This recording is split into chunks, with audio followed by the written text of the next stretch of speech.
আমি এখন আছি যে একটা ব্যানারের পাশে দেখতে পাচ্ছেন আমাকে। এখানে লেখা আছে শরীরের বিভিন্ন অংশে কীটনাশক শোষণের যে মাত্রা, মানে আমরা যখন কীটনাশক বা ছত্রাকনাশক প্রয়োগ করি তখন এই কীটনাশকগুলো আমাদের শরীরে কিভাবে প্রবেশ করে, যদি আমাদের অ্যাপ্রন, গুগলস, পিপি যদি না থাকে, পার্সোনাল প্রোটেকশন ইকুইপমেন্ট যদি না থাকে, সেক্ষেত্রে আমাদের শরীরে বিভিন্ন অঙ্গের মাধ্যমে কীটনাশকগুলো প্রবেশ করতে পারে। তার একটা বর্ণনা দেয়া আছে। যেমন দেয়া আছে মাথার ত্বক, আমাদের মাথার যে ত্বক আছে তার মাধ্যমে 32% কীটনাশক শোষণ করে।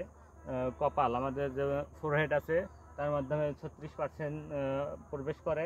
কানের ভাঁজে, আমাদের যে কানের ভাঁজ আছে সেখানে 40%।